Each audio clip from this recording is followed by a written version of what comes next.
everybody. I had been waiting on this, but I finally got this in, I guess, over a week ago. This is the carburetor that I'm going to use on this 91 GMC. And I ended up, I ordered a adapter that was supposed to fit this carburetor and adapt from TBI to carburetor, but it wouldn't work with this carburetor. The bolt spacing was wrong. I tried to drill it, but it wasn't going to work, so I guess I kind of gave up on that and decided I was going to drill and tap the intake. Let me kind of show you what I did here, and my mistake that I made that I'm going to try to remedy, but it's not a good one. But I can fix it. Okay, so as you can see right here, I'm just going to have 2 bolts in that carburetor, because actually I think that's all that. It's got 4 bolt holes in it, but I think all that originally was hooked up on whatever that carburetor went on was just 2 bolts. That's the way the gasket was. But I drilled and tapped the hole. It's kind of close, but that is drilled and tapped for the bolt that I'm going to use for it. It's bigger than this one. But I made kind of, let's just say, a rookie mistake. I was test fitting a bolt in here. So I take this bolt loose. I think I've got more threads than what I really do. A lot of y'all already know what happened. Came loose and it went right down in there. I wasn't filming either. Kind of wish I would have been filming at the time, but I wasn't. So now I got a bolt down in there. Okay, I took a funnel, put a hose over the end of it, took my shop vac and stuck it in this end, and then took the other end of the hose and I put it down in here and fished it as far back every direction that I could go, hoping maybe that might stick to it, like suck the bolt up into it. It didn't. Never seen the bolt. I took a magnet and I fished around in there with a magnet on the end of a string for probably 30 minutes. Then I happened to think, well, surely those bolts are magnetic, ain't they? Well, I tried one. It was not magnetic, so I wasted like 30 minutes there. By the time I did all that, it was getting dark. So here we are. Okay, so I ordered this right here. This is a Boroscope camera that you can stick into places that you can't get a normal camera. And it hooks to a cell phone or an iPad or something. I've got an iPad I'm going to use because it's got the bigger screen. And I'm old and blind and need the bigger screen to see what I'm looking at. So we're going to hook up the iPad to this, and I am going to try and see if I can find that bolt where it went. See if I can fish it down in there and just see possibly if I can locate it. If I can locate it, this actually comes with a set that has a magnet, and it's got hooks and all kinds of stuff that you can put. Well, I guess the hook would be the thing that I would try to use. That you can put on it. It just sticks out here and bends over so you can grab something and drag it out. So let's hook this up and see if we can see that bolt. Okay, so you can see here that that is the picture. See, there's the camera. Well, kind of. And there's the camera on the screen. It's hard to know which way there it is. Anyway. Okay, so with that set up, I'm going to put it on video and I'm going to record actually looking for it. Okay, which way? Okay.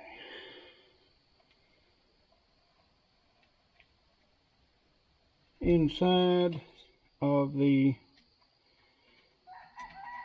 engine here, the intake rather, inside the intake. And kind of just looking around, there is the, whenever the air and fuel comes in, that is the first thing that it hits, you know, these, whatever those are. Is that more metal flakes or is that scratches? I have to run the vacuum cleaner back through it again. But, okay. Get it toward the back. Kind of hard to see what all I'm looking at here. And once it gets in there pretty far, I think I see a valve. Okay. Next one.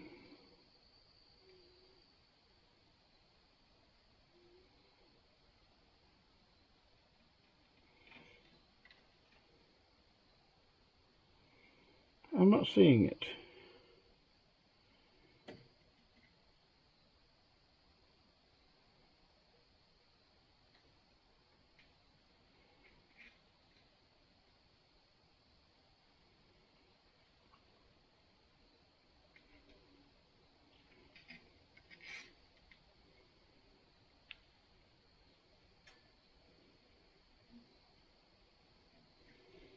There has to be a bolt in there somewhere. So I saw it go in there.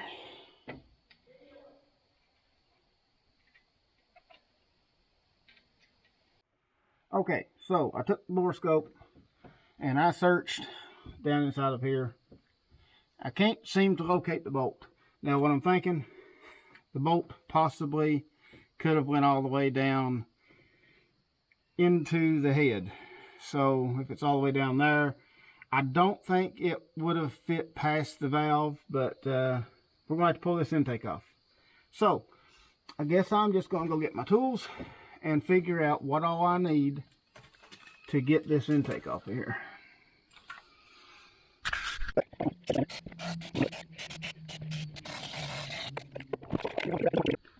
Okay, you can see which way that rotor is pointing right now. You can see what all it's pointing at. It's kind of, if you look at it, it's going like straight here, right here.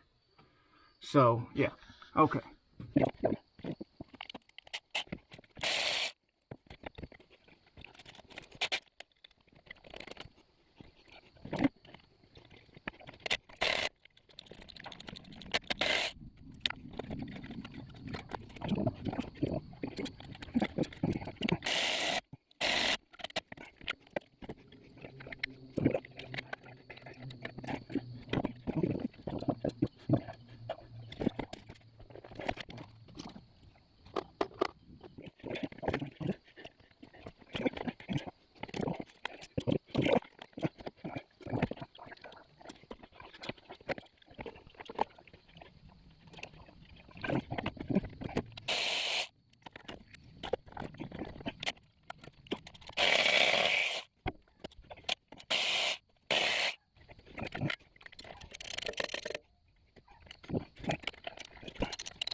Okay, it seems very loose now.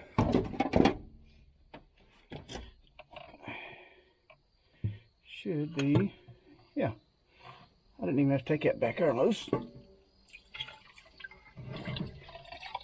Oh yeah, we got to change oil for sure. I don't see a bolt in any of that. I've not seen the bolt yet. Down in any of these.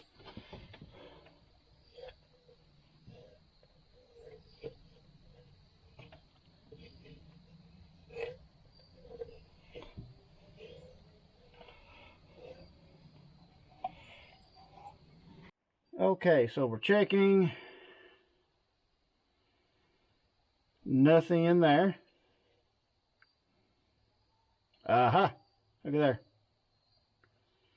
There it is. There's our bolt. Yep. Now I need to get something to get it out with. Comes with a little kit that's got different things in it. And here's the little hook. As you can see, it screws on the end of the camera. It does kind of block your view, but you can see good enough that, anyway, I should be able to guide myself around it. I need to turn my light back up.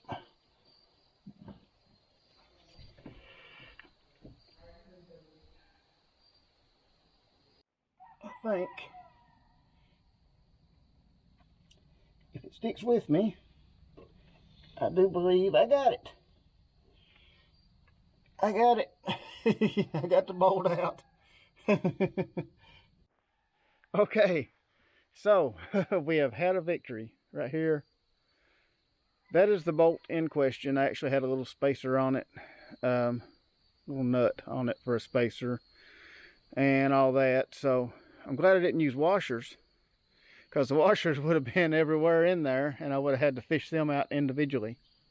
I was thinking there for a second that I might have to take the head off, because it fell on down in there and went sideways, and I was afraid it was going to jam up. But thanks to that little camera, I got it. So yeah, that camera is definitely going to stay where I can get to it very easy, because that is very handy. Now, yeah, I still had to take the intake off, but I didn't have to take the head off. So yeah, and I could see exactly what I was doing, and I grabbed a hold of it and just drug it out of there. So yeah, I'm going to take that intake because it is very nasty, and I am going to well, I guess throw it in the truck with me, take it to work. In the evening, I'm going to go run by a car wash, and I'm going to pressure wash it, spray it off real good, get it all cleaned up, and then we'll go from there.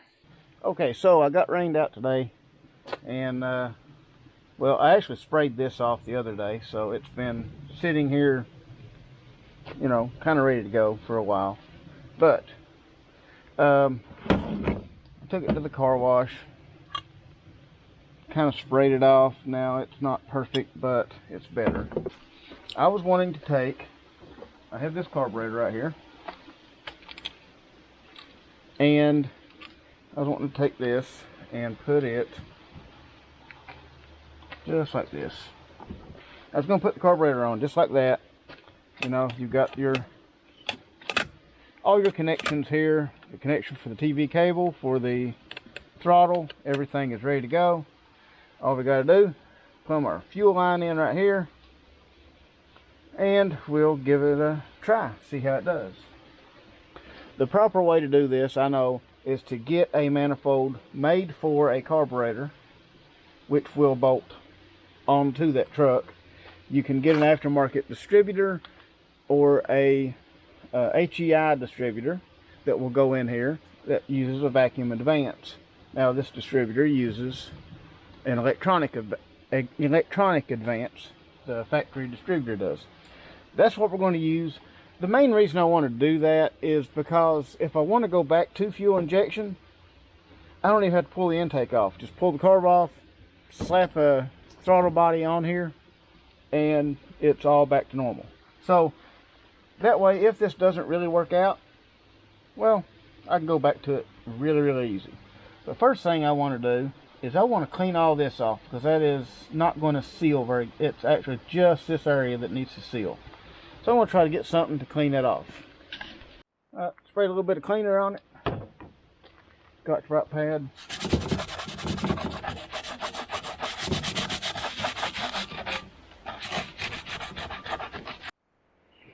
Okay, so yeah, we got this. This is kind of a cheap Chinese carburetor, I guess. But this is what we're going to try to mount on here. Now, it came with the world's cheapest gasket. I've never seen one quite this cheap. And I had to kind of carve it out a little. And I'm going to take this stuff and put back on it to try to make it seal back up. It's like a cardboard gasket. We'll probably make something better for it, but for now I want to see if this is going to work, because if it's not, I'm going to try to find a regular throttle body for it.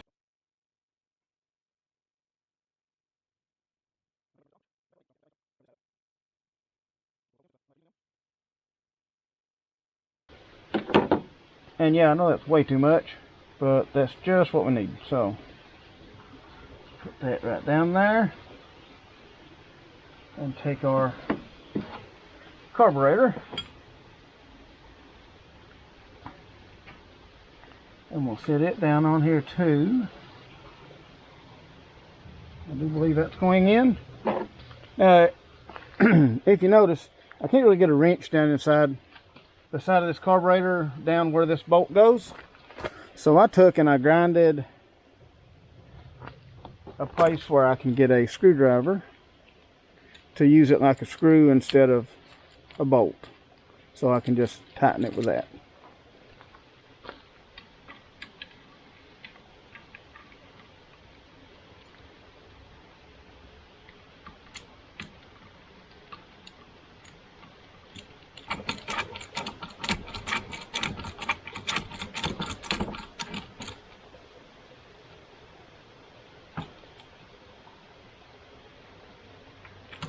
Okay, let's see. Yes, it is.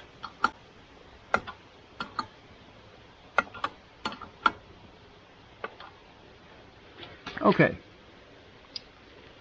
That seems to be sealed all the way around.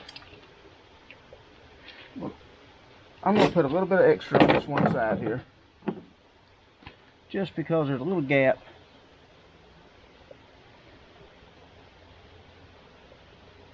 You know, it's not really showing a gap, but there was a gap there. And now it should be a lot harder to drop anything down that hole, especially with the choke closed. So maybe I'll be safe this time.